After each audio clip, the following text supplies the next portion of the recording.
The train slowed as it approached Willow Creek, Pennsylvania, a town so small it barely showed up on maps anymore. Emma Carter pressed her forehead lightly against the window, watching the familiar blur of red brick buildings, rusted street signs, and the old water tower with "Welcome Home" painted in peeling blue letters. Home. She hadn't planned on coming back. Not like this. 5 years ago, Emma had left Willow Creek with 2 suitcases, a broken heart, and a vow never to return. New York City had been her escape hatch, her proving ground, her way out of a life that felt too narrow for her dreams. Now, at 32, she was back because her mother had passed away, leaving behind a house full of memories and a town full of ghosts. The train hissed as it stopped. Emma took a breath she didn't realize she'd been holding and stood. Her boots hit the platform with a finality that made her chest ache. Willow Creek hadn't changed, and neither, she suspected, had Lucas Reed. Was tightening the last bolt on a diner sign when he heard the train. He didn't have to look up to know which one it was. The evening train from Philadelphia. The one Emma used to take when she came home from college. The one she took the last time he saw her, standing on this same platform, refusing to look back. Lucas wiped his hands on a rag and glanced toward the tracks. And there she was, older, stronger, still heartbreakingly familiar. Her dark hair was pulled back, her coat too thin for Pennsylvania winters, her posture guarded in the way that told him she'd learned to protect herself. For a moment, Lucas forgot how to breathe. He hadn't expected to see her again, not really.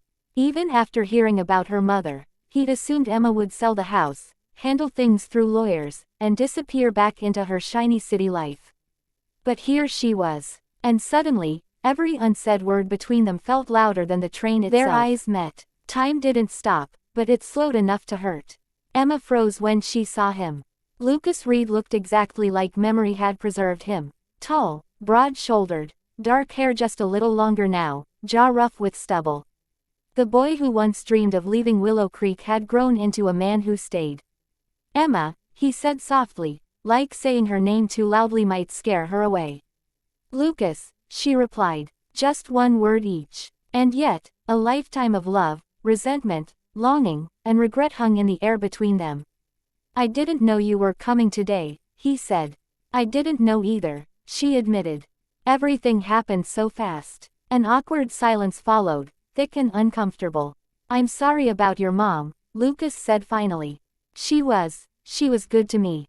Emma swallowed. "Thank you." They stood there, 2 people who knew each other better than anyone once, and now didn't know how to speak at all. Emma unlocked the front door of her childhood home and stepped inside.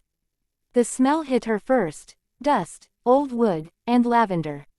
Her mother's scent. The house was quiet in a way that felt unnatural. Every room echoed with laughter that wasn't there anymore.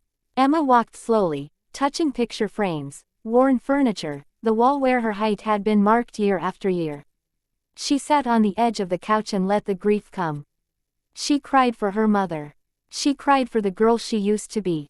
And she cried for the life she never lived here, the one that had included Lucas. A knock sounded at the door. Emma wiped her eyes and opened it. Lucas stood there holding a paper bag. "I brought food," he said awkwardly. "I figured you might forget to eat." She almost laughed. "Almost. Come in," she said quietly. They ate at the kitchen table, the same one where they used to do homework, sneak kisses, and dream about the future. "I heard you're a writer now," Lucas said. "Editor," Emma corrected. "Books. Articles. Nothing glamorous." He smiled. "You always loved words. And you always loved fixing things."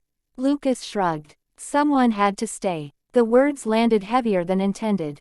"I didn't leave because of you," Emma said suddenly. Lucas looked up, surprised. "I know," he said. "You left because you were scared of becoming your mother. That hurt because it was true. And you stayed," she replied softly, "because you were scared of becoming your father." Silence. Then Lucas exhaled. "Guess we both ran in our own way." Emma couldn't sleep. Neither could Lucas. They found each other on the front porch just after midnight, sitting on opposite ends of the steps, wrapped in old blankets, staring at the stars. "Do you ever think about that night?" Emma asked. "All the time," Lucas answered. "The night he'd asked her to stay. The night she'd said she couldn't.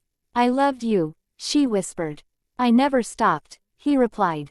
The truth sat between them, fragile and terrifying. Lucas reached out, his hand brushing hers. Emma For the didn't next pull few away. days, They fell into an uneasy rhythm. Coffee in the mornings, long walks through town, shared memories that made them laugh and ache all at once. They almost kissed in the old library. They almost kissed at the river. They almost kissed everywhere that mattered. But fear lingered. Emma's life was in New York. Lucas's life was here. And love, they both knew, wasn't always enough. Emma's return ticket sat on the kitchen counter. The train left at noon. Lucas found her packing. So this is it? He asked. Emma nodded, tears welling. I don't know how to choose. Lucas stepped closer. Then don't. She looked up, confused. I'll go with you, he said. I don't want to stay here anymore if it means losing you again. Emma's breath caught. You'd leave everything. I'd leave the town, he said. Not the man I've become. She kissed him then. Not an almost. Not a maybe. A real kiss, full of promise and risk and love. They boarded the train together. Hand in hand. Willow Creek faded into the distance as the train pulled away. Emma leaned her head on Lucas's shoulder. Where do we go now? She asked. Home, he said. And this time, he meant each other. The bookstore smelled like coffee and paper.